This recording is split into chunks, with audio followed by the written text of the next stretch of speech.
Views expressed on this program are those of the hosts, guests, and callers, and are not necessarily those of this station, its management, or other advertisers. You're listening to Transformation Talk Radio.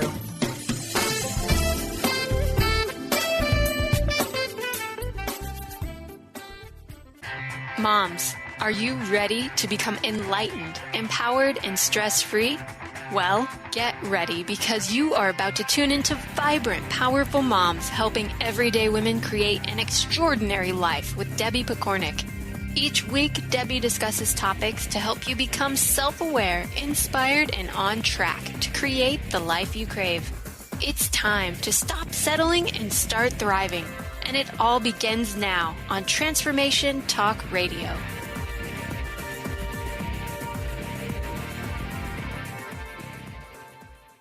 Welcome to the Vibrant, Powerful Moms Show, a podcast focused on helping you realign with your vibrant, powerful self so that you can fully enjoy the life you've come here to live. I'm your host, Debbie Pokornik, and today I'd like to share how knowing love languages can help to support your relationships. Most of us are quite familiar with how personality tends to influence how we behave, but there's numerous other qualities that really affect our daily life as well, including love languages. Several years ago, I read a book by Gary Chapman called The 5 Love Languages, and it really opened my eyes to yet another aspect of how we might be different from the other people in our lives.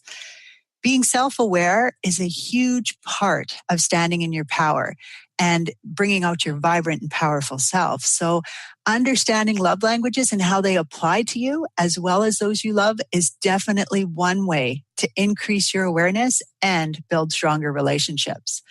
Becoming aware of your family's primary love languages can be both helpful and rewarding because it will allow you to focus your energy on the language that's going to have the greatest positive influence on the person you're relating to, rather than assuming that they're going to feel love the same way that you do.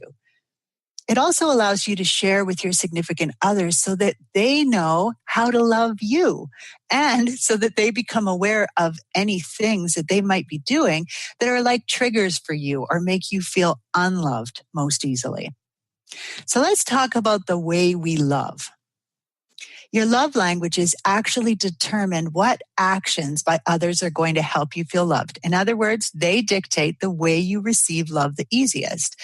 And this will also be your first choice for how you try to show others that you love them.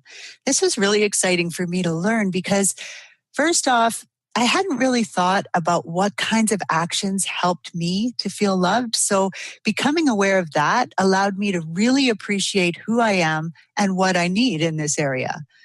It was also enlightening to learn that my husband speaks a whole different language. So what I was doing to express my love to him wasn't hitting the mark nearly as accurately as using his own language would. So let me share the languages as I understand them. And please keep in mind, if you're familiar with Gary Chapman's work, that I've been using his material for almost 20 years, and I'm giving you my version of his categories, which is slightly different from his own work. So the first category is the visual. A visual is a person who feels most loved when she receives things that she can see. So these might be gifts, love notes, even a clean house, a thoughtful dinner on the table, giving them a card for something. These are all important to a visual. An auditory, on the other hand, needs to hear that you love them. They feel most loved when you say things like, "I love you. You look great. I love spending time with you." They do well in any relationship that shares verbal praise. So if you picture your child, see how your child does when you give them praise. If they puff all up and you can just see the joy, the love that they feel, then you know that that's probably at least one of their love languages. The third one is the kinesthetic, and I refer to them as the toucher. They require physical contact, like hand holding, hugs, running your fingers through their hair, a gentle massage, a back scratch. Now, I have to share an extra word about touchers because the kind of touch I'm talking about here isn't sexual. We're talking about loving touch. So your erotic blueprint dictates what you like in the bedroom or whatever room you're being erotic in. Your love language is a whole different thing. I find it usually helps when I ask people to think about a kinesthetic child, and it will help them to understand the category better, because when you focus on your life partner, you might think of it a little bit differently. But think of that child. If they're kinesthetic, they're going to want to sit right beside you, maybe even sit on your lap. They will like to hold your hand. They'll love it when you rub their back. They love hugs. They feel loved when you touch them. So hopefully that will help to clarify for you. The digital is the final category, and I call them the digital connectors. They respond well to shared laughter, meaningful conversation, and quality time together. They need to feel like you're connected to them and that you care about what's going on in their life. Now, just to be clear here, this doesn't mean that an auditory isn't going to, say, appreciate a gift or you spending time asking questions about their day or giving them a back rub. Okay, they can love all these things. It just means that if you really want to help them feel loved, especially when they're feeling stressed or maybe you've been having a bit of an argument with them, you want to use their language first because that will have the greatest impact. So those are the 4 types that I like to use. Chapman actually has 5 or maybe even more, and he calls some of them by different names. But the main idea certainly came from his work.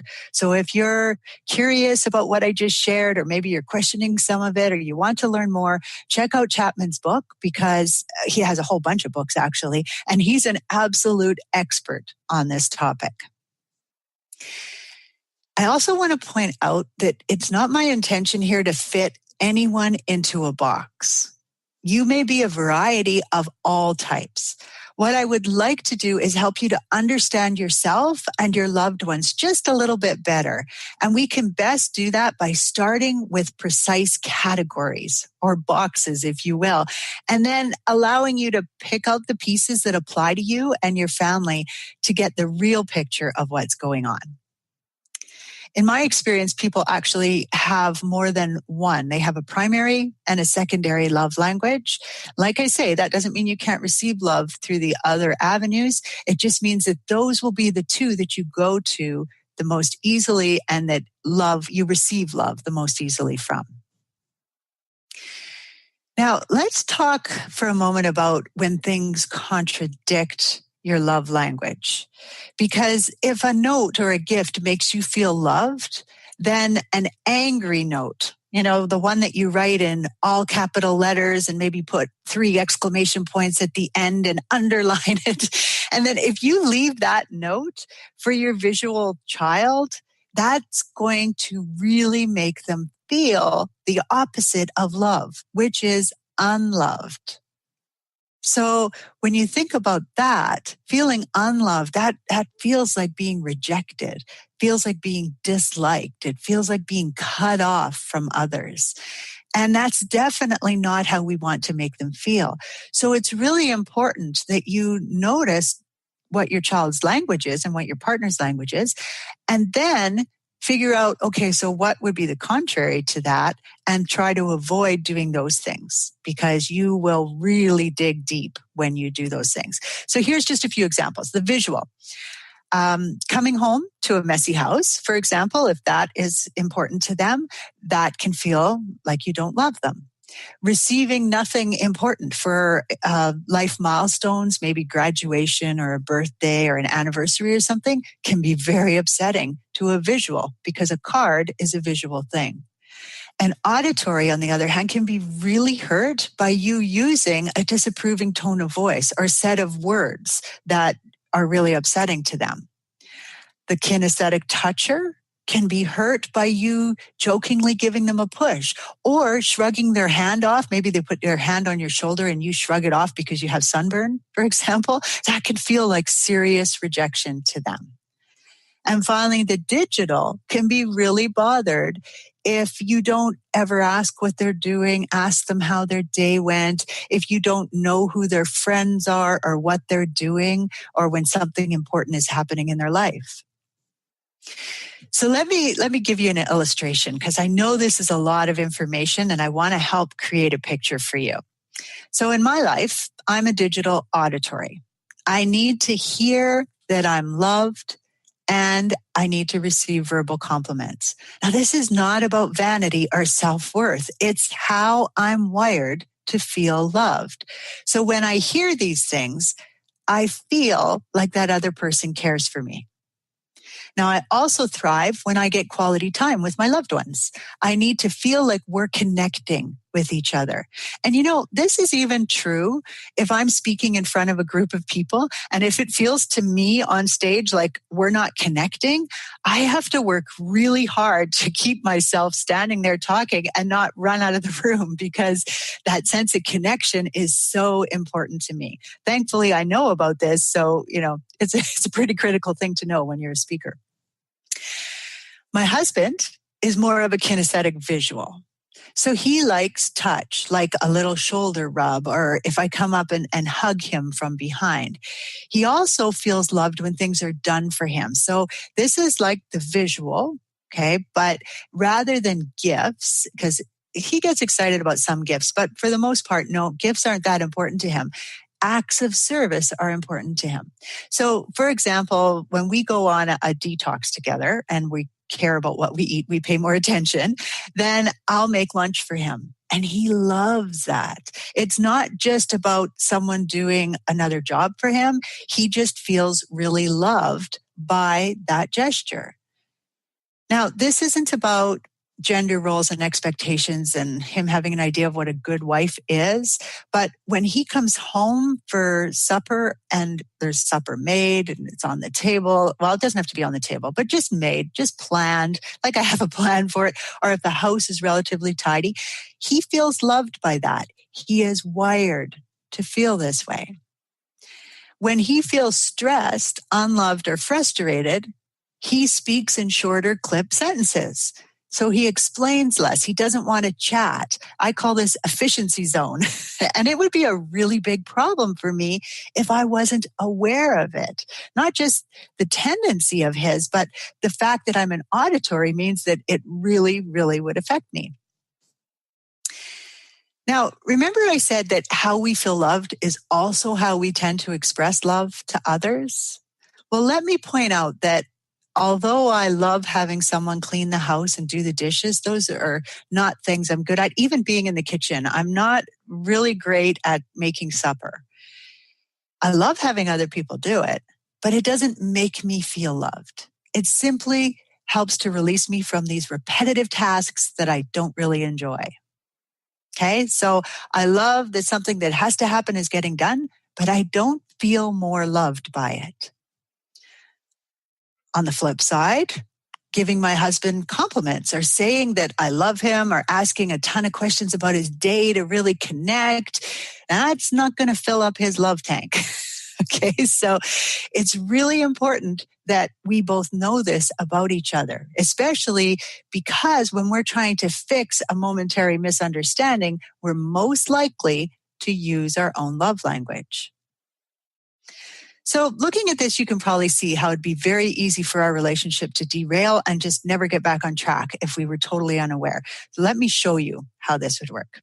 Let's say one night my hubby comes home. He's exhausted from a stressful day at work. He doesn't get home at the same time every day. And on this particular day, he walks into the house and I'm still at my desk working. He goes into the kitchen and he notices not only is there no supper, but there's not even anything out defrosting, which means there's probably not a supper plan. Now, he feels a little miffed. He probably thinks it's because he's hungry, he's stressed, he's tired. But in reality, it's at least in part because no supper. If supper makes him feel loved, then no supper makes him feel rejected or unloved. And when you feel disliked or rejected, like the ego is not fond of these feelings, so it can be a really big problem. So I hear him banging around in the kitchen. And so I quickly realized that, oh my gosh, I didn't have any supper planned or anything. And so I finish up what I'm doing and I head into the kitchen and I say, hey, welcome home. Can I help? And he looks at me and says, no, I'm good. Now, he wasn't really speaking meanly, but remember, I'm an auditory, right? So as soon as he says those words and it comes out in a kind of harsh tone of voice, I feel rejected. Now, he's just sharing the simple truth. He's actually great in the kitchen. He's a much better cook than I am. And because of his singular focus, which is part of the male wiring, okay, he doesn't need or want my help at the moment. But because I'm an auditory, his words feel harsh, and now it's my ego's turn to feel rejected. So without awareness, there's a good chance that I'd be stung by this action and disappear to lick my wounds, or I'd strike out at him. Well, you don't have to be rude. And he might respond with, well, I'm hungry. And, we end up having a blowout over something as silly as him saying words that sounded harsh to me. So let's just say in this scenario, I don't say anything. I go, I lick my wounds, and a few minutes later, supper's ready. He calls me to the table, and he says it as if all's great. Supper's ready. Now, I'm still hurting. Not enough to turn down a meal, don't get me wrong, but enough to make me feel standoffish. So I don't smile. I don't create conversation, and I don't provide feedback or ask questions about his day. Now, he doesn't know what's going on. He's already dealt with his frustration that supper was not made, and he's moved on. He's not even aware that his words were harsh because they probably weren't. Even if they were, he's not even aware. So he tries to lighten the mood by talking about his day, sharing stories from work, maybe bringing up something he saw in the news because he knows that I don't watch the news, and so on. The digital part of me that needs connection has unplugged, kind of like a plug being pulled right out of the wall. So unless he makes an effort to plug me back in, I am cold as ice. So maybe he says, how was your day? Fine, I'd respond. Well, what's wrong? Nothing, I say, feeling tears, in my eyes, because I am hurt. But there really isn't anything wrong. I mean, he came home, he made supper. I know that logically. So at this point, he's tuned in that there's something going on. He might get up and start doing dishes because unconsciously, this is how he shows love. Now, depending on how hurt I was to begin with, I might see this as further disconnection. Oh yeah, leave the table, go do the dishes, right? Now the digital side of me is really sulking, which means there's even less touching and more of a cold shoulder where he's concerned. So all of his unconscious efforts to love me by making supper, cleaning things up, they're actually making things worse. And hopefully he's learned by now, but what if he decides to come over and try to give me a hug or massage my shoulders? Two things that I would love normally, but they're not my love language, and they don't work when I'm in ice mode. So over time, patterns can be created, misunderstandings would build up, and we'd be drifting into relationship breakdown mode. So can you see how this could be a really big problem? Now, what's really amazing is that once you learn love languages, this whole cycle can be circumvented. So, for example, since I know that supper is important to him, I could address it as soon as he walks in. Hey, welcome home. Sorry, there's no supper ready. I had a lot going on and I haven't gotten there yet. He's a mature adult. He gets it. He doesn't have expectations of me having supper ready as soon as he gets home. He just feels more loved when it is. Now, even better, if I was to get up, go over, give him a hug before saying this to him, then I'm connecting with him. I'm helping him to feel loved. Now, let's just say I miss this window of opportunity. When I hear him banging around in the kitchen, I could go and join him there. And if he's not at a critical point in cooking, I could go up and give him a hug from behind while he's making supper and say, "Can I help?" He might still respond in that same clip sentence, "No, I got it under control." And I could address that right away, assertively, if I need to. "You know what? I'm not sure of your intention, but the voice you just used felt harsh. Are you angry with me?" He might respond with a, "No, I'm just tired and had a stressful day. I'm sorry if my voice sounds harsh." Or if he's really hurting, he might actually reply, "Well, I'm starving," which is to me insinuating I've gotten home, there's no supper, and I'm really hungry. I'm frustrated. I have to make it. I can then tune in and I can say something like, I guess it doesn't help for you to come home and find that supper isn't ready if your day was already stressful. Sorry about that. How about I do dishes while you focus on that and let me know if you change your mind about the help." Can you see how this conversation can clear the air, help us to connect, which my digital absolutely loves, and even pull him out of whatever slump he might be slipping into? Even if he didn't catch on right away, or if I didn't use my assertiveness skills, he might have stopped the pattern later when he realized that I come to the table as his ice queen. Right? And so he could say something like, "I just realized I've been pretty focused since coming home on my own day. Tell me about yours. How did the meeting go at the school?" Bonus points for him with the digital part of me if he remembers what my day was about, what thing was going on that I might have been feeling stressed about. And if he says this in a concerned and caring voice, wow, even better. Another example, when he was kind of terse with me and he saw me tense up, even if he didn't mean to be terse, he might come over and pull me into a hug, which is his language, right? And say something like, "I'm sorry, that came out snappier than I intended. Come here, my beautiful wife, and tell me how your day was."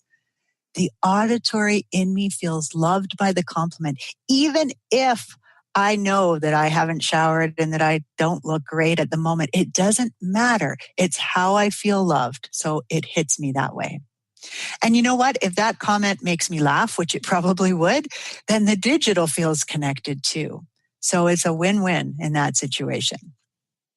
Now, my point isn't to tell you how to fix misunderstandings, because we all know that there's so many factors that can play into something like this. What I want to highlight is that when you are aware of the love languages and which one your partner falls into, you can use this awareness to help you get things back on track before the whole evening is lost. Learning which love languages your family falls into can save you a ton of time, energy, and misunderstandings. When you speak a person's language, they will feel your love much more potently than if you speak just in your own language. Unless, of course, you share the same love languages, and then that's absolutely awesome.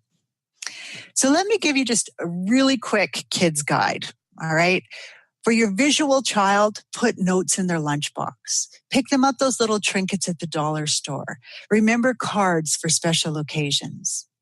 For your kinesthetic child, give them back rubs or scratching their back, hugs, physical play. These things are going to be very important to them. And be really careful not to bat their hand away when they go to hold your hand just because you're busy.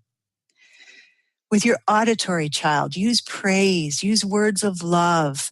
Try to keep a light-hearted tone and recognize that when you don't use a friendly voice, when you use a harsh voice, they are really gonna feel it. And then with your digital child, make and keep promises for quality time together. Never slough that off. If you've made a promise and then you come back and figure out that, you have to work or something, don't say to them, "Well, mommy has to work to put food on the table. I'm doing this for you." That's all about you. It will not reconnect your digital child. Remember their friends' names, remember what they're up to, and make a point of laughing together. If this topic piques your interest, I strongly suggest you pick up one of Chapman's books or look online for his personal assessment tool. This will help you figure out your family's languages and tailor your efforts to what they need most from you. Doing this will help you understand yourself so you can make sure your needs are being met, which is part of standing in your power and being the vibrant and powerful person you've come here to be. With much respect for you and the journey you are on, this is Debbie Pokornik wishing you a vibrant and powerful day. You've been listening to Vibrant, Powerful Moms with host Debbie Pokornik. If you've enjoyed this show, please give us a shout out and leave us a positive review. To find out more about Debbie and her sisterhood of Vibrant, Powerful Moms, visit empoweringenergy.com. That's empowering with letters NRG.com. This is Debbie Pokornik with a moment for standing in your power. When I ask women to stand in their power pose, they often do a Superman stance with shoulders back, tummy sucked in, and head held high. Interestingly, the power center for women is actually in our bellies. In many cultures, we have been taught to suck in our bellies and do exercises to eliminate cushioning around there. We're taught to hate that area if it won't cooperate. And unless we're pregnant, never, ever stick out your belly intentionally. These habits have disconnected us from our main center of power. The belly is the place where our voice of authenticity comes from. Whether you're singing, debating, or passionately discussing a topic, you will feel it when you connect with your power center. The belly is also the area that grounds us. It provides us with balance and connection with Mother Earth. You'll find breathing into your belly or imagining a cord that goes down from your belly through your tailbone and out into the earth to be a common practice when you participate in things like yoga, tai chi, and other mind-body connecting exercises. The very fact that the belly is the area where a baby develops from a fertilized egg into a little being with all sorts of body parts should remind us that this area is a pretty amazing place.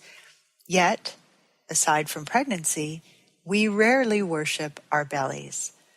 My suggestion is that we stop dissing our bellies and start loving them, however they look. Embrace the beauty and power that emanates from this area. When you're ready, stick out your belly and feel the power.